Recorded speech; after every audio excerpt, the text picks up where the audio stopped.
Chaque jour, des femmes et des hommes ordinaires comme vous et moi font des choses extraordinaires. Par le simple fait de petites actions qui viennent du cœur, elles enrichissent le monde de leur beauté et de leur présence. Cela n'est pas réservé qu'à quelques personnes, mais cela est la destinée de chacun d'entre nous. Marianne Williamson disait « Nous sommes tous destinés à briller comme brillent les enfants ». Comment y arriver ? Voici un témoignage inspirant pour nous aider sur ce chemin du cœur. Belle écoute. Bonjour et bienvenue dans Conversation avec le cœur. C'est des interviews qui ont comme intention de venir nous inspirer à travers le parcours d'un invité, de nous inspirer à venir vivre et agir à partir du cœur. Et aujourd'hui, j'ai la joie et le plaisir d'accueillir Michel Tanguy. Bonjour Michel. Bonjour Alexandre. Alors Michel, tu es psychopraticien, coach spécialisé dans l'accompagnement du burn-out et aujourd'hui c'est notre sujet, comment finalement le burn-out peut-il être un tremplin pour venir nous accompagner dans une meilleure vie. Alors, la première question que je pose généralement c'est est-ce que tu pourrais te présenter au-delà de ton rôle de psychopraticien et coach, s'il te plaît? Oui, bien sûr. Écoute, merci de m'inviter. Et je suis très intéressé aussi par la façon dont tu as formulé la question, qui est une manière très moderne et très originale de regarder le burn-out, pas simplement comme une pathologie et comme un coup très dur qui nous frappe, mais peut-être comme une opportunité de réactualiser quelque chose qui n'allait pas dans notre vie. Donc, on y reviendra certainement, mais c'est un vaste sujet, c'est un sujet très ambitieux, très moderne, et c'est un regard qui change considérablement du regard traditionnel de la médecine en France, qui regarde plutôt le burn-out comme une diminution et comme un handicap, que comme une opportunité de revisiter quelque chose qui n'allait pas et peut-être un appel à changer sa manière de vivre. Donc, pour dire quelques mots sur moi, je suis effectivement ce que tu as dit, un psychopraticien, coach et spécialiste du burn-out. Et c'est suite à la traversée en fait de mon propre burn-out et d'une rechute.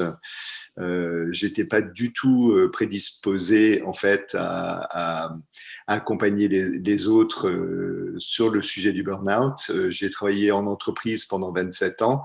J'étais cadre dirigeant dans une multinationale et en fait c'est mon parcours personnel et la difficulté de ce que j'ai eu à traverser, de constater en fait que les victimes de burn-out sont très très mal conseillées, que les médecins généralistes malheureusement ne savent pas très très bien encore aujourd'hui comment accompagner cette souffrance. Et que la psychiatrie en France n'est pas non plus toujours la plus adaptée, on pourra en parler, qu'il y a des médicaments, le réflexe médicament qui n'est pas toujours non plus ajusté. Donc bref, j'ai traversé une espèce de traversée du désert qui a été très douloureuse. Je m'estime chanceux de m'en être sorti, mais je me suis dit que pour plein d'autres personnes, c'est effectivement très compliqué. Et je me suis dit si je pouvais aider à coordonner, à écrire, peut-être à publier, à accompagner individuellement, modestement, quelques personnes pour qu'elles n'aient pas à traverser le même cauchemar que j'ai eu à traverser. Ce que tu as vécu, est-ce que c'est un peu comme une errance médicale, un manque d'accompagnement au niveau de ton burn-out, c'est ça? Oui, alors c'est au niveau de je pense que c'est une urgence au niveau de la santé française, vu le vaste nombre de gens qui sont en burn-out, de mieux cerner cette pathologie, avec une hypocrisie qui est que c'est toujours pas reconnu comme une maladie. Donc, n'étant pas reconnu comme une maladie, les médecins sont mal formés à reconnaître les signes de cette maladie. Et du coup, l'accompagnement après reste un petit peu à l'appréciation individuelle des médecins. Et c'est aussi très mal compris dans l'entreprise et dans le milieu professionnel. Alors, je dis l'entreprise, mais c'est aussi vrai de l'éducation nationale. On pourrait parler du système hospitalier, du système de santé, puisque une des grandes populations touchées par le burn-out, ce sont les soignants eux-mêmes. Donc, on entend beaucoup parler du burn-out des soignants, des docteurs, des infirmiers et des infirmières et tout le personnel soignant. Et donc, il y a une espèce d'hypocrisie ou de déni très répandue dans le milieu professionnel qui, comme une autruche, préfère ne pas regarder le problème pour ne pas prendre le risque d'être pointé du doigt comme responsable. Et ils ont une peur bleue que ce soit classifié comme maladie professionnelle. Euh, voilà. Donc, on a d'un côté le système de santé qui veut pas le reconnaître comme maladie et le système, on va dire, professionnel qui veut pas que ce soit une maladie professionnelle. Et entre les deux, ben, il y a les pauvres victimes qui errent un peu pour utiliser ton expression. Et tantôt, ils tombent sur des bons médecins qui arrivent à peu près à comprendre que l'urgence, c'est l'arrêt de travail, que le corps, déjà au repos, peut faire un bon bout de chemin déjà seul. Mais voilà, il y a quelques médecins qui des fois jettent l'huile sur le feu sans le faire exprès, qui soupçonnent peut-être que la personne cherche à avoir un arrêt de travail un peu facile. Enfin, voilà, il y a un peu de confusion et malheureusement, une victime de burn-out qui tombe dans un milieu médical qui, en plus, ne reconnaît pas sa souffrance et ne voit pas qu'elle est dans l'incapacité totale de retourner au travail, et ben, c'est la double peine. Alors, tu as dit énormément de choses intéressantes, notamment que ça touchait tous nos secteurs d'activité, la santé, l'éducation, les personnes en industrie. Ouais. Et est-ce qu'il y a un moyen de prévenir le burn-out? Quels sont les signes avant-coureurs? Et il y a peut-être des phases dans le burn-out, il y a peut-être l'avant où on descend, le moment du burn-out. Je ne sais pas si c'est comme ça qu'on voit ça. Il y a un moment, il y a une remontée. Comment ça se déroule? Alors effectivement, il y a d'ailleurs le mot anglais, anglo-saxon, burn out, je trouvais très intéressant parce qu'il y a effectivement ces deux, on va dire ces deux temps. Il y a le long moment du burn, qui est un vrai processus d'épuisement. En fait, il faut comprendre évidemment qu'à l'origine du burn-out, c'est le stress. Donc, c'est une pathologie du stress. Et donc, pendant tout ce long processus d'épuisement, qui est en fait le corps qui essaye de se suradapter au stress. Donc, il le fait pendant des semaines, pendant des mois, des fois pendant des années. Et effectivement, pendant ce processus de dégradation, on va dire, de résilience ou de résistance du corps humain au stress, il y a des symptômes qui commencent à apparaître, qui sont à la fin donc de ce processus du burn. Et là, effectivement, si la personne est en capacité de reconnaître grâce à peut-être son médecin ou grâce à son entourage, et qu'on peut sortir cette personne de son milieu professionnel avant le out, qui est l'étape vraiment de la sortie de route, du moment où c'est toutes ces histoires spectaculaires dont on parle, de personnes qui n'arrivent plus à se lever le matin, qui physiquement sont incapables de sortir de leur lit, ou des cas désespérés de personnes au travail qui pètent les plombs, et ça peut même conduire jusqu'à des drames et des suicides, des AVC sur le lieu de travail ou juste après, ou des crises cardiaques. Donc ça, c'est la phase, on va dire, du out, qui est le déraillement. Okay. Donc il y a effectivement ces deux temps. Quand on est dans la sortie de route, il y a urgence à se faire aider médicalement, se faire prescrire tout de suite un arrêt de travail long. Il n'y a pas d'autre choix. Et là, bon, suivant les pays, pour être très honnête, il y a des croyances et des croyances de santé. Hein. En France, on croit beaucoup aux médicaments. Donc, je dirais que la vaste majorité des psychiatres qui connaissent un peu le burn-out en France prescriront des antidépresseurs et des anxiolytiques. Hein. C'est pas le cas partout. Voilà. Mais en tout cas, fondamental dans cette première étape, c'est l'arrêt de travail. Parce que comme c'est une maladie du stress, dès qu'on éloigne la personne du contexte qui est devenu toxique et qui l'a stressé pendant trop longtemps, et ben, le corps peut se remettre à se réparer, à se guérir. En homéostasie, on pourrait en dire. homéostasie, voilà. Mais il ne faut pas sous-estimer la chimie du corps en a pris vraiment beaucoup. Il y a une faillite qu'on commence à mieux connaître maintenant du système des neuromédiateurs. On sait aujourd'hui que, évidemment, le stress, ça crée de l'adrénaline. Enfin, ça provoque des poussées d'adrénaline dans le corps, mais comme c'est du stress chronique, eh ben, il y a de l'adrénaline qui se met en mouvement constamment chez les personnes stressées. Ça produit du cortisol, et après, il y a tout un système, donc trop de cortisol, pas assez de sérotonine. Voilà, il y a tout un système assez complexe, on va dire, au niveau des neurotransmetteurs. Et ça, le repos aide, mais on peut avoir besoin des fois d'être un peu boosté. Alors, suivant encore une fois le système de médecine auquel on adhère, ça peut être chimique, mais ça peut aussi être des compléments naturels qui peuvent aider considérablement à traverser ces périodes difficiles. Oui, c'est intéressant. C'est une alternative, du coup, un petit peu. Ça, c'est pour la première étape, le repos, récupérer et s'enlever du milieu stresseur. Oui.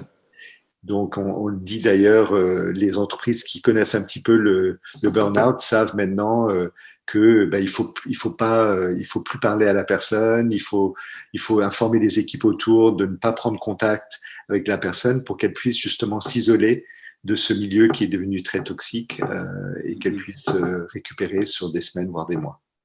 Ouais. Et donc, comme tu le disais, avant de tomber en out, il y a toute cette phase de brûlure, de burn. Et tu le disais aussi que ça pouvait prendre des semaines, des années, des mois, voire des années, jusqu'à temps qu'on arrive à la grosse cassure, entre guillemets. Et tu disais aussi que ça arrivait souvent aux soignants qui tombaient eux-mêmes dans le burn-out. J'ai l'impression que le burn-out, ça touche des personnes qui aiment aller travailler, qui sont un peu comme accros au travail. Est-ce que c'est le cas?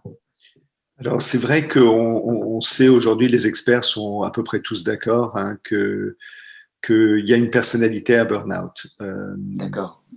Ce sont ce qui fait la force vivante des entreprises, des écoles, des hôpitaux, pour ne citer que ces trois catégories-là. Paradoxalement, c'est aussi leur talon d'Achille. Donc, ce sont des personnalités perfectionnistes, surinvesties, sensibles, qui font effectivement la force vive de ces lieux, de ces entreprises, mais qui peuvent se retourner contre la personne. Donc effectivement, c'est la maladie des courageux, c'est la maladie des gens qui croient fondamentalement en ce qu'ils font, qui ont peut-être tendance à idéaliser peut-être et idéaliser leur travail, qui ont aussi vraisemblablement, enfin d'après les études, tendance à déséquilibrer les autres pôles de leur vie du coup, surinvestissent leur temps, mais aussi leur espace mental dans leur activité professionnelle. Ouais. Et comment on peut, parce que j'imagine que justement ces personnes-là aiment beaucoup aller travailler et c'est ce qui les nourrit et justement n'aiment pas beaucoup le repos et c'est ce qu'ils auraient besoin. Peut-être. Comment on peut les amener à lâcher prise petit à petit, peut-être, pour remonter la pente? En accompagnement, c'est clairement de les aider à faire prendre conscience qu'il n'y a pas que le travail dans la vie, que la réalisation de soi passe aussi par plein d'autres d'autres activités, d'autres pôles plus importants encore, hein, que ce soit toute la dimension familiale, personnelle, les activités extra professionnel, ben, juste le Les sport, loisirs. voilà, tout ça. Euh, et effectivement, les personnes que je vois arriver, moi, dans mon cabinet en burn-out, souvent, sont très coupées de leurs émotions, de leur corps.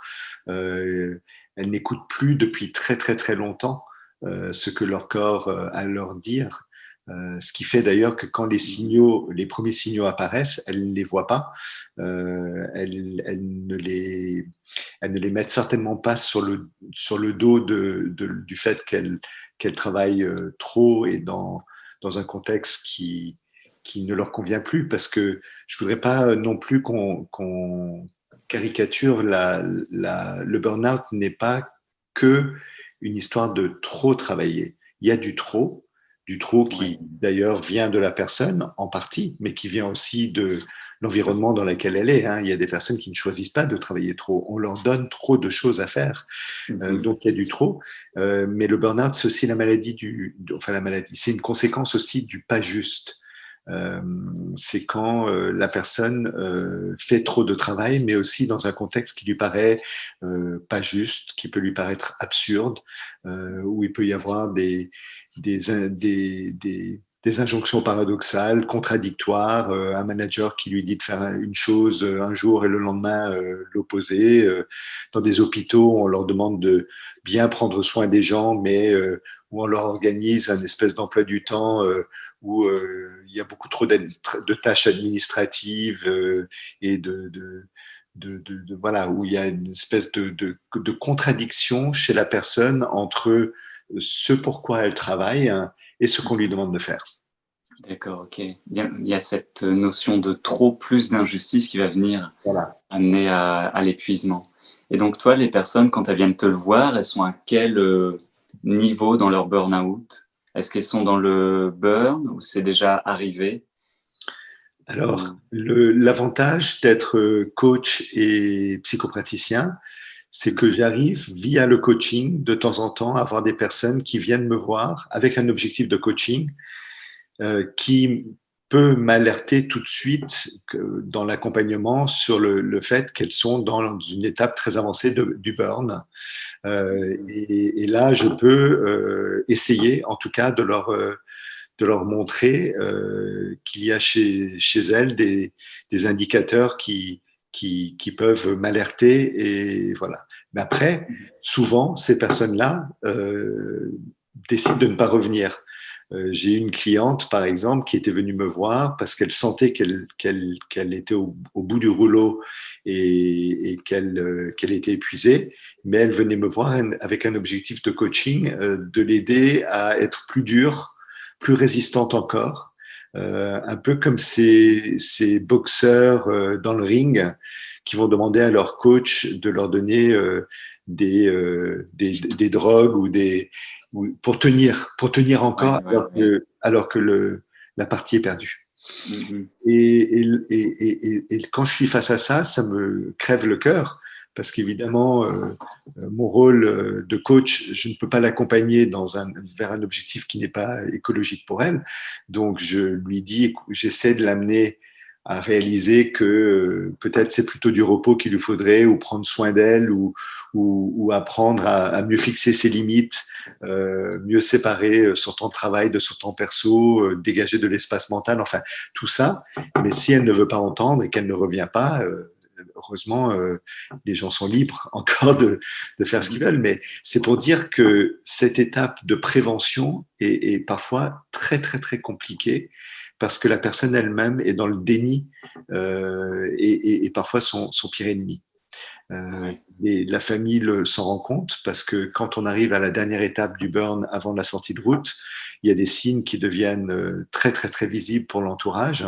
La personne qui est épuisée et a cramé ses émotions, donc généralement elle est hyper conflictuel, très susceptible, très vite agacé.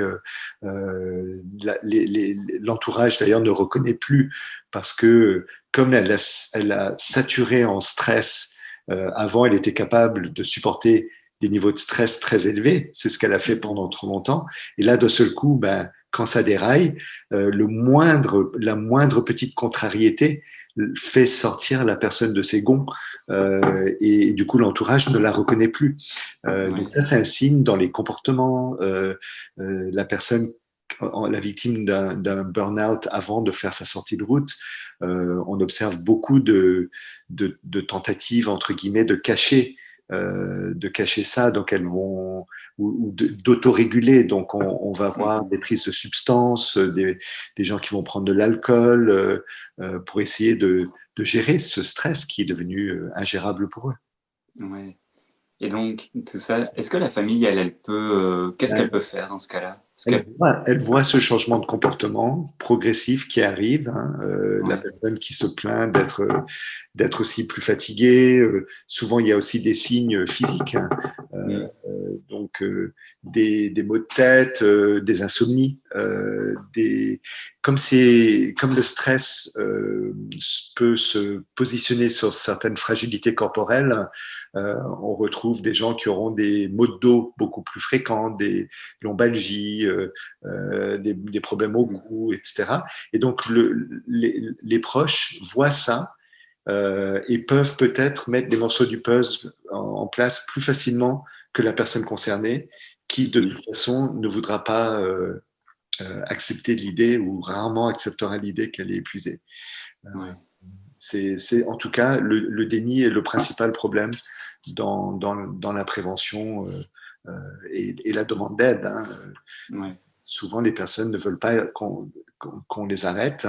Comme ce sont justement des gens très investis, très courageux, ils se sentent extrêmement coupables quand ils se font arrêter. Ils pensent aux gens autour, aux collègues qui vont devoir prendre une partie de leur travail pour les dépanner, ou s'ils ont des équipes, ils vont penser aux équipes qu'ils abandonnent. Enfin, on est vraiment dans ce langage-là. Et donc, pour la famille autour, mon conseil, c'est quand même d'essayer leur faire prendre conscience qu'ils ont besoin de se faire aider par un médecin généraliste pour qu'ils se fassent arrêter.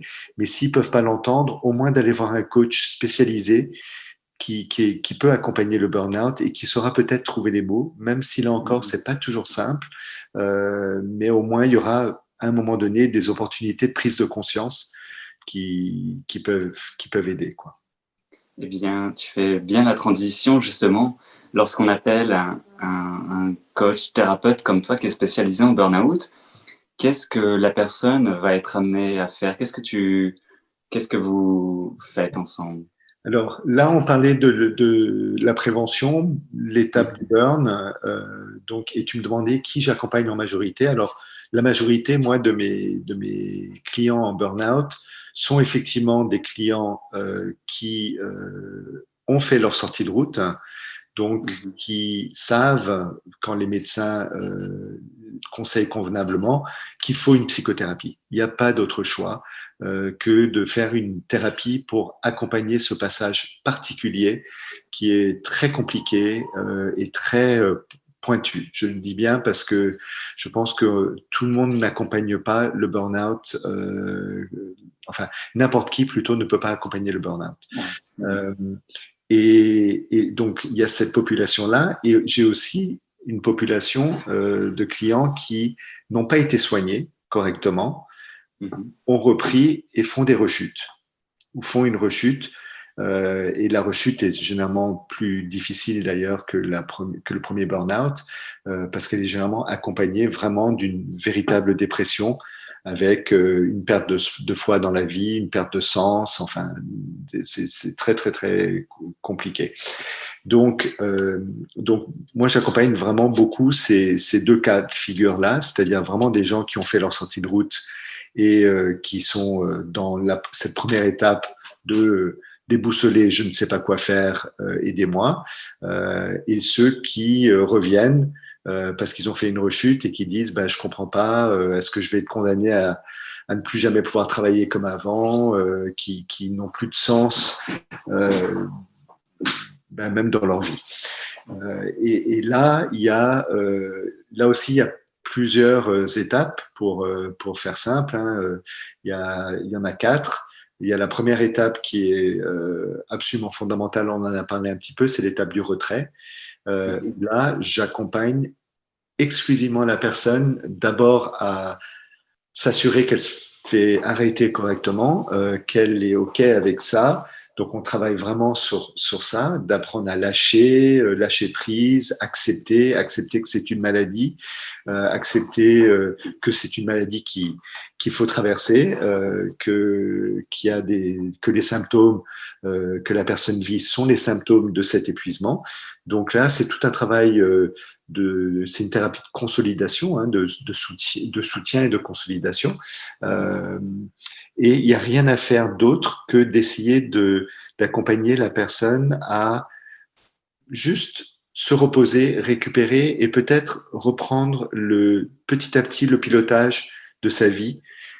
Souvent, les personnes se rendent compte qu'elles étaient en pilotage automatique, c'est-à-dire elles bossaient, elles faisaient plus que ça, mais elles se posaient même plus la question. C'était devenu vraiment du pilotage automatique. Et là, de reprendre tranquillement un pilotage manuel en se mettant elle-même un cadre protecteur pour vraiment se mettre à distance de tout ce qui peut les stresser, vu que c'est encore une fois une pathologie du stress. Donc, se mettre à distance de tout ce qui peut les stresser et trouver les ressources pour essayer de monter leur niveau d'énergie. Donc, je leur apprends vraiment à vraiment suivre de très près leur niveau d'énergie, matin et soir, et de voir qu'est-ce qui leur fait perdre de l'énergie, qu'est-ce qui leur fait en gagner. Souvent, dans cette étape-là, pardon, les victimes se rendent vraiment compte que c'est plus difficile de regagner un point d'énergie que d'en perdre. Et elles comprennent du coup l'absolue nécessité de bien identifier leur stresseur, qu'est-ce qui les stresse, et de bien s'en éloigner, en tout cas pendant cette étape, le temps qu'elles rechargent leur batterie. Ça, c'est la première étape.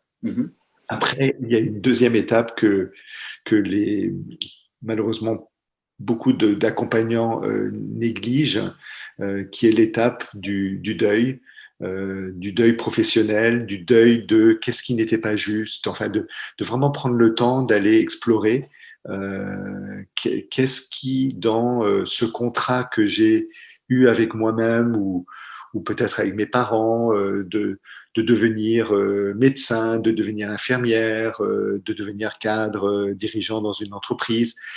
Qu'est-ce qui ne me convenait finalement pas? Et donc, ça, c'est un travail qu'on ne peut faire que quand la personne a récupéré de l'énergie. On ne l'a fait évidemment pas au début de la thérapie, mais elle est nécessaire. Et c'est fondamental, comme je disais, Alexandre, c'est une pathologie du trop et du pas juste, de bien identifier qu'est-ce qui était de trop et de bien identifier qu'est-ce qui n'était pas juste. Et là, il y a des masques qui tombent. Il y a des masques qui tombent. Il y a ce qu'on appelle des faux self en psychothérapie.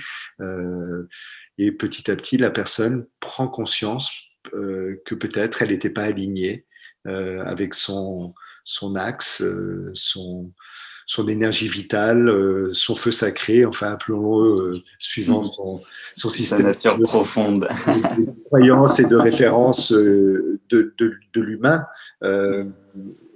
Appelons-le ce qu'on veut, mais la personne en burn-out est une personne désaxée. Et donc, si on passe pas du temps à voir qu'est-ce qui n'est plus dans l'axe, qu'est-ce qui ne l'a peut-être jamais été ou pas été depuis tellement longtemps que ça prend du temps et beaucoup de soutien, beaucoup de soutien de la part de l'accompagnant. Mais c'est une étape fondamentale. La troisième étape, et seulement après cette deuxième étape, c'est l'étape du projet. La personne peut alors se projeter dans dans une nouvelle mission, un nouveau projet professionnel. Mais souvent, les personnes, comme ce sont des gens qui ont toujours travaillé, qui sont super investis dans leur boulot, elles veulent travailler sur le projet avant d'avoir fait les étapes d'avant. Et c'est là où je soutiens, moi, qu'une personne qui va trop vite dans un nouveau projet ou dans dans le projet qu'elle faisait avant et repart au boulot trop vite, sans avoir pris le temps de voir ce qui n'était pas juste et ce qui a conduit au burn-out, est-ce que le burn-out peut lui apprendre, ben, mécaniquement, les mêmes causes ont les mêmes effets et elle va rechuter. Ouais.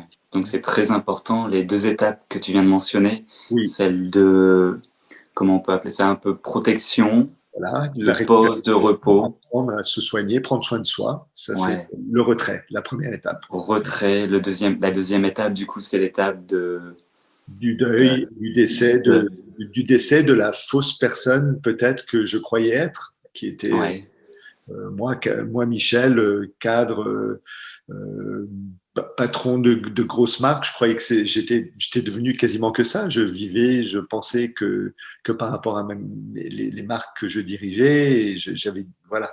Et donc, à un moment donné, bah, ce masque-là, il doit tomber.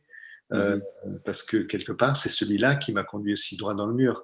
Donc, ce mhm, travail de décès de l'ego, enfin, c'est des mots un peu forts, mais en tout cas, de regarder que en psychologie, on dirait on a un moi séparé qui n'est pas le soi essentiel, vital, qui définit notre être. Donc, essayer de se rapprocher de notre être et de faire tomber les masques, c'est la deuxième étape. mhm, Et la troisième, c'est le projet et la définition du projet qui n'est pas non plus une étape très simple. Alors là, certains coachs classiques peuvent reprendre la main sur cette étape-là, hein, mais peuvent pas accompagner évidemment l'étape du deuil et du décès. Mais même sur cette étape projet, on peut constater avec des personnes qui ont fait un burn-out que c'est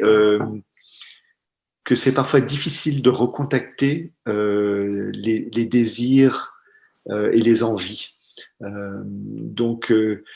Pour certaines personnes qui ne sont pas épuisées, c'est très facile de se projeter, ou plus ouais, facile, on va dire, d'avoir des projets, des idées. Tiens, ben, ok, ben, là, mon métier finalement me convenait peut-être pas autant que je le pensais. Ok, ben, je peux rebondir, je peux penser à autre chose. Mais pour une mhm, personne qui a fait un burn-out, ça peut être très difficile. Donc cette étape de projet, elle ne s'accompagne pas par, on va dire, un bilan de compétences classique. Il faut vraiment essayer d'aller derrière des résistances, des barrières ou même des fois des fois il y a des défenses psychologiques qui font qu'on a juste tout simplement oublié nos envies de jeunes adolescents, de ce qui nous faisait vibrer. Voilà. mhm, C'est ouais, là ouais, où, plus que du coaching, moi, je préfère accompagner en état élargi de conscience mhm, parce que souvent, que ce soit en hypnose ou avec des techniques, par exemple, de respiration holotropique, la personne va pouvoir lâcher certaines résistances, certaines barrières et peut-être toucher, aller au contact de quelque chose de plus profond, de plus intime qui va permettre de recontacter le désir. ouais. Et être plus aligné, du coup, avec son projet. Oui. Et, ok, Là, par exemple, j'ai un client, un patient qui a fait une rechute de burn-out et son burn-out est très ancien.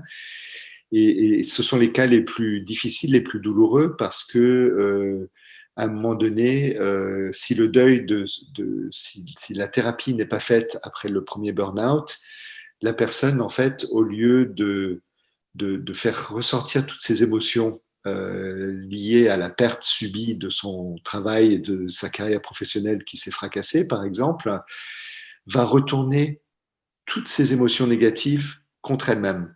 Et ça va devenir presque comme ce que Freud aurait appelé un deuil pathologique, presque comme s'il y avait une espèce de dépression très lourde, très nostalgique, où la personne perd foi en elle, en la vie. Euh, et là, pour aller explorer les besoins, les envies, c'est quasiment impossible, dans ma courte expérience, en tout cas impossible par la parole ou difficile. mhm, Euh, et là, les états modifiés de conscience peuvent aider à lâcher prise.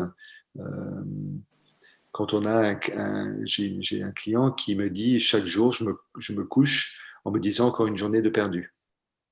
d'accord. Et il fait Mhm, ça depuis quasiment 10 ans.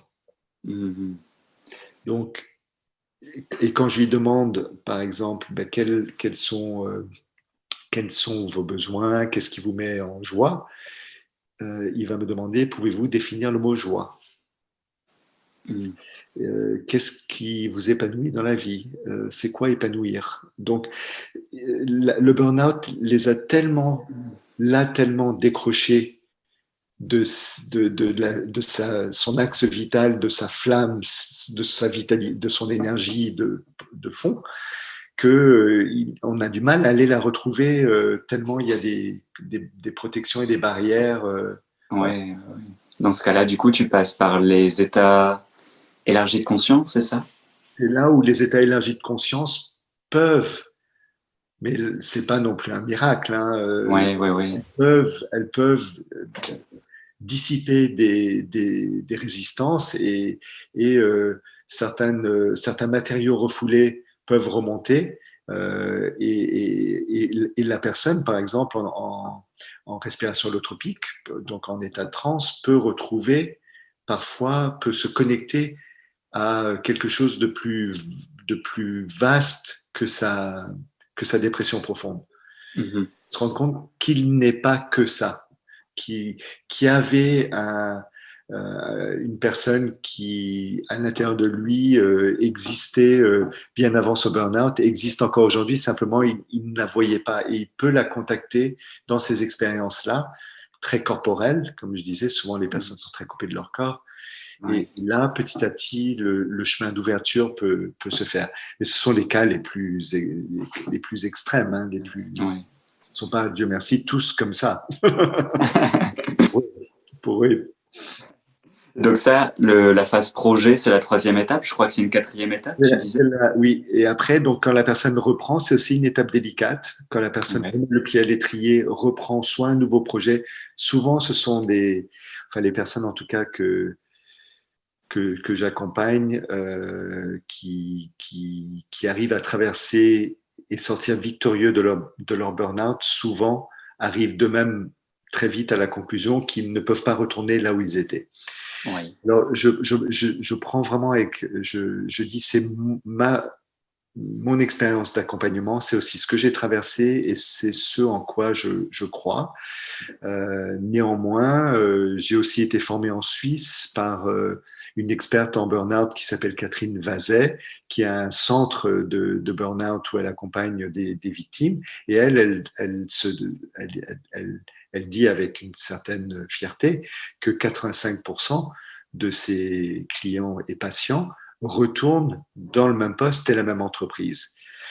Ah oui. Qui, pour moi, Ah, ça me surprend, d'abord, tu vois, ouais. oui, d'abord pour moi, n'est absolument pas un objectif, parce que Ouais. l'objectif le plus important est d'accompagner la personne à aller là où elle sera le mieux et où il y aura moins de souffrance et là où elle va pouvoir se déployer, déplier ses ailes. Mhm. Donc voilà. Mais en tout cas, il y a des gens des experts qui accompagnent de ce sens-là.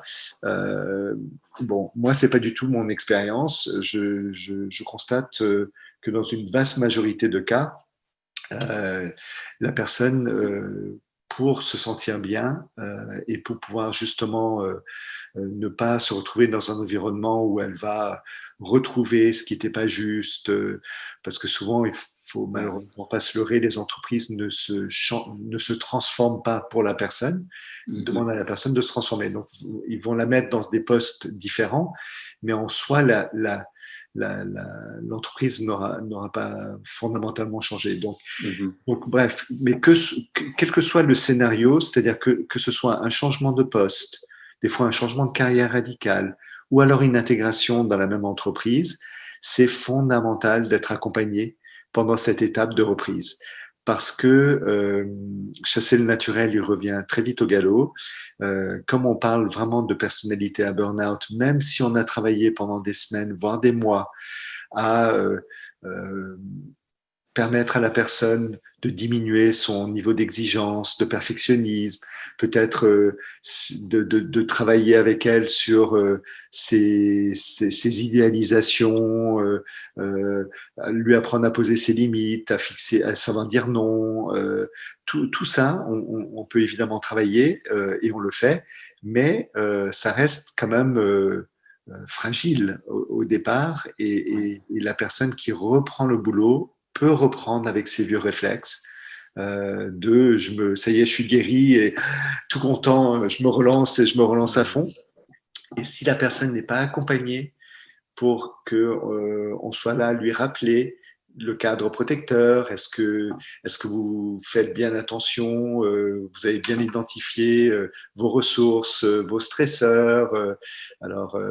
S'il n'y a pas quelqu'un qui est là un peu pour consolider et tenir dans la durée, eh ben, ça peut être un moment où la personne va juste de nouveau se croire invulnérable. Et rechuter un peu. Et en tout cas se brûler de nouveau les ailes. Alors, elle fera plus attention quand même. Ouais. Elle reviendra peut-être de nouveau après en disant j'ai besoin de quelques séances parce que là, je crois que je fais un peu du grand n'importe quoi. Mais le mieux, c'est effectivement d'accompagner un Tout au peu long. de manière régulière pendant encore quelques semaines. Ouais. Et combien de temps à peu près ça prend de se remettre d'un burn-out? J'imagine que c'est très variable, mais est-ce que... C'est très variable. Les chiffres qui sont cités, on va dire, là que j'ai vu le plus souvent mentionné, c'est autour des 18 mois. En tout cas, un arrêt de travail de moins de 5 ou 6 mois me paraît très suspicieux. Lorsqu'une personne a effectivement fait une sortie de route, je ne parle pas d'un burn, je parle d'un burn-out, a fait une sortie de route. J'ai une cliente qui a voulu réintégrer et, au bout de 2 mois. Euh, et son psychiatre lui avait dit, bon, bah, si vous croyez que vous êtes en forme et que vous n'avez pas peur de reprendre, je ne vais pas vous l'interdire. Je vous demanderai juste d'apprendre à lâcher prise. Sauf que quand on est accompagnant, on sait que c'est quand même pas facile de lâcher prise. C'est probablement la chose la plus difficile qui soit. Donc voilà. Et là, effectivement, quelques mois après, elle a rechuté. Donc voilà, je suis moi hyper attentif à dire prenez le temps, apprenez à écouter votre corps, apprenez surtout à reprendre le pilotage manuel de votre vie. Personne ne va vous protéger comme vous pouvez le faire vous-même.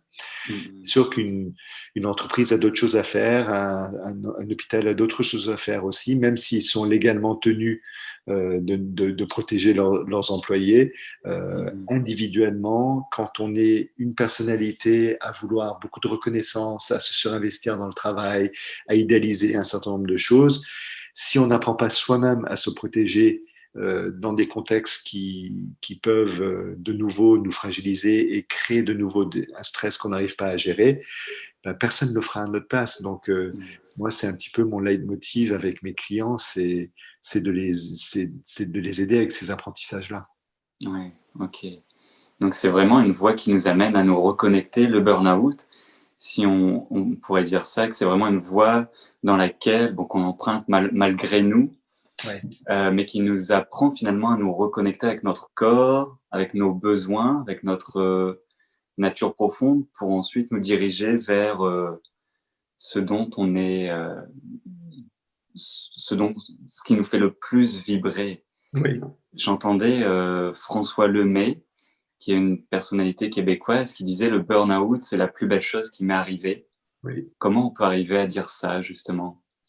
Ben écoute, dans les 4 étapes dont je te parlais, la première étape, généralement, la victime de burn-out, elle est soit dans un déni total de sa maladie, y compris quand elle a déraillé, hein. C'est-à-dire elle ne veut toujours pas reconnaître qu'elle est malade. Elle est des fois prête à reprendre le boulot dès qu'elle peut se lever du lit ou dès qu'elle peut repartir. Donc il y a ça.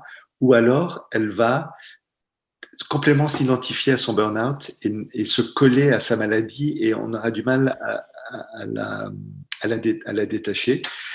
Donc, la première étape, le burn-out, c'est j'essaye un peu de comprendre, de vivre avec, comme on vit avec une maladie. C'est ça la première étape. La deuxième étape, c'est qu'est-ce que le burn-out a à m'apprendre sur moi et peut-être sur ce que je n'étais pas.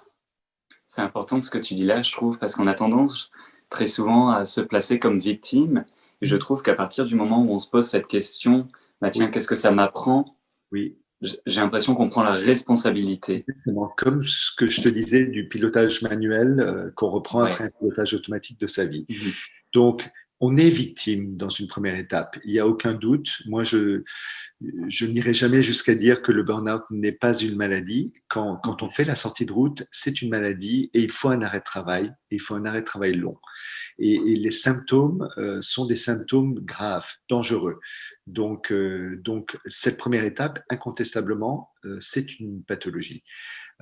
Mais comme toutes les pathologies, à mon sens, enfin, ou en tout cas des pathologies, disons au minimum les pathologies de somatisation, les pathologies de somatisation, elles ont quelque chose à nous apprendre. Quand on a un ulcère qui est une maladie, on prend des médicaments, on s'arrête, etc., on se soigne, mais à un moment donné, si on ne va pas interroger ce qui a créé cet ulcère, ce qui l'a provoqué, soit de l'extérieur, mais soit aussi dans ma façon d'être au monde ou ma façon d'être par rapport à mon travail, ou un ulcère peut venir d'un contexte familial. Et si on ne s'interroge pas sur ce que j'ai à apprendre de ça, eh ben oui, on reste effectivement victime, comme tu dis. Ouais. Par contre, si on arrive à s'interroger de qu'est-ce que ça a à m'apprendre et qu'on arrive à réactualiser sa vie et faire d'autres choix, et ben peut-être qu'on sera plus aligné avec soi-même, peut-être un peu moins riche, mais peut-être qu'on sera un peu moins stressé et plus heureux. Ouais. Cette question, et c'est marrant que tu parles de maladie, justement, plutôt de maladie. Enfin, du coup, même si le burn-out est une maladie, mais Oui, plus une maladie au-delà de la psychique, mentale, parce que la semaine prochaine, justement, j'interviewe une personne qui a eu une polyarthrite rhumatoïde ouais, et qui s'en est sortie, justement, et je pense qu'on reviendra sur la question de sens, c'est ça. qui est très important. Comme si c'était moi je le vois en tout cas comme une invitation à une invitation à une initiation, comme un Mhm. appel à changer. Alors, il y a un auteur, j'oublie son nom, il vient juste d'un coach qui vient de publier, Balthazar, j'oublie son nom complet, vient de publier un livre sur le Ah oui, burn-out. Thierry Balthazar. Thierry Balthazar, merci. Lui, il va jusqu'à dire que le burn-out est un signe de bonne santé. Oui, oui, oui. D'accord? Mais c'est la même veine de ce que je dis. Hein. Mhm. Simplement, moi, je nuance que c'est les deux à la fois. C'est-à-dire, c'est une pathologie qu'il faut absolument pas sous-estimer et il faut être correctement, il faut arrêter, se reposer et se faire accompagner et soigner. Euh, et pour le traverser victorieusement, c'est d'accepter, de changer de paradigme et de regarder cette maladie non plus comme quelque chose qu'on va vaincre, mais quelque chose qui était une alerte de notre corps, donc un mécanisme de santé comme un fusible Oui. qui a pété pour nous protéger. Mhm. Quand le burn-out arrive et que je ne peux plus me lever le matin pour aller au travail, ou alors j'explose en larmes au bureau et je m'écroule et je me fais arrêter, Mhm. c'est un fusible qui pète pour que le cœur et le cerveau ne lâchent pas. Oui, oui, oui. Donc c'est un signe de bonne santé dans ce sens-là. Ouais, ouais. Que effectivement, je peux après choisir de revenir dès que je me suis un petit peu reposé et d'aller de nouveau dans le poison jusqu'à ce que mon corps lâche définitivement et que je crève. Ou Mhm. alors, je peux aller et me dire, OK, c'était un fusible qui m'a alerté que quelque chose n'était pas en ordre du tout et que j'ai intérêt à aller voir ben, qu'est-ce qui a créé mon ulcère, qu'est-ce qui même dans certaines somatisations peuvent créer des cancers qui peuvent m'amener à dire bon ok ben, si je continue ben, je vais continuer d'avoir des cancers alors que peut-être si je vis avec une alimentation plus naturelle ou si je suis dans un contexte moins pollué avec moins voilà, d'agression, et ben peut-être que je retrouverai une santé meilleure. Ouais, complètement. Je partage aussi cette vision.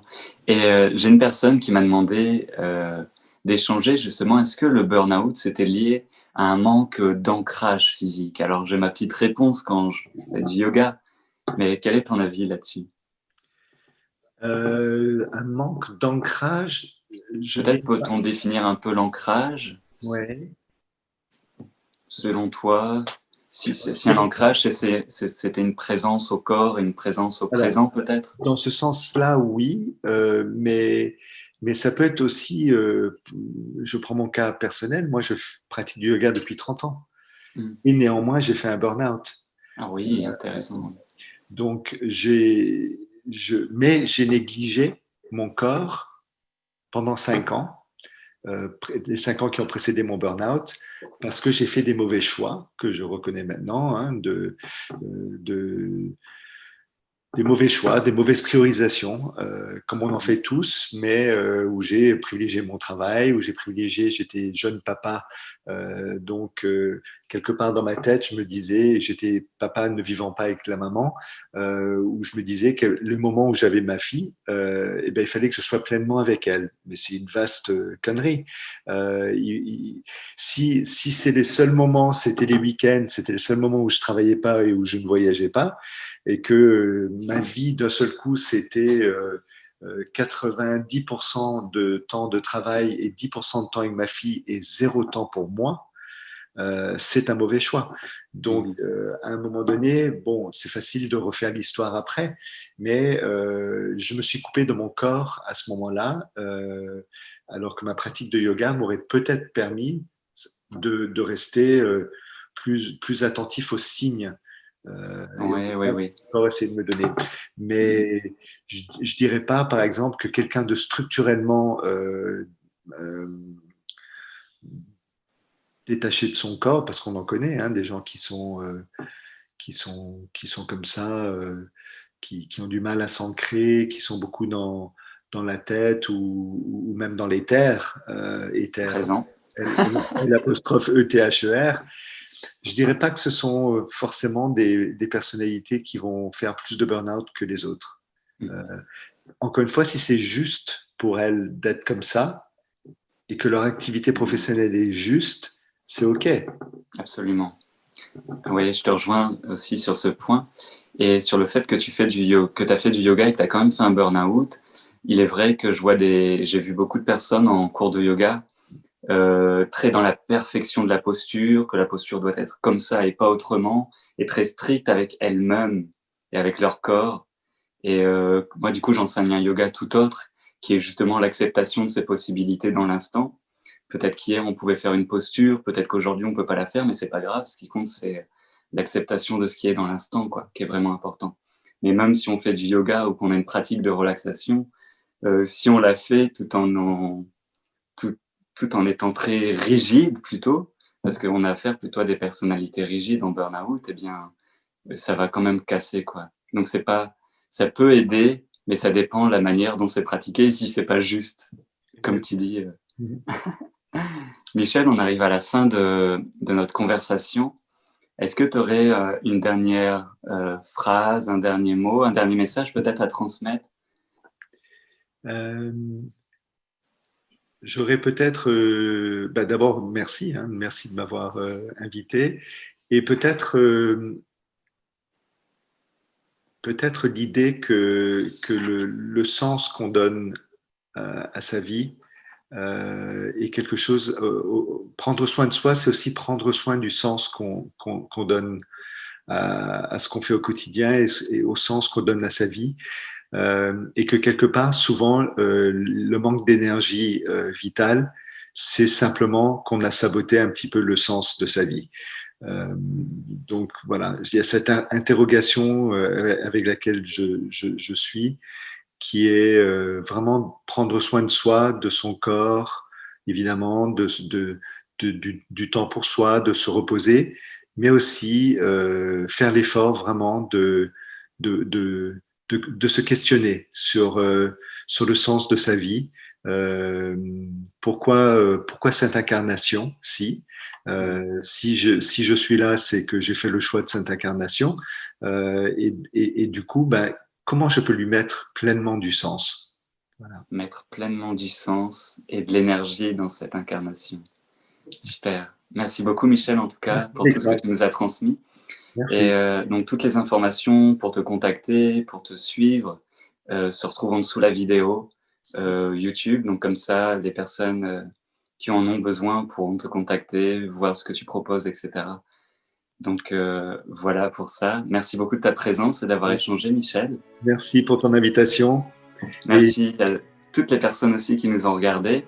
N'hésitez pas à interagir avec la vidéo, peut-être à liker, aussi à partager, peut-être à des proches qui en auraient besoin simplement de le voir. Et ça peut être déjà aussi un petit déclencheur de voir cette vidéo, peut-être pour des personnes qui en auraient besoin, se dire « Ah oui, peut-être j'ai un peu trop appuyé, peut-être que ça manque de sens tout ce que je fais ».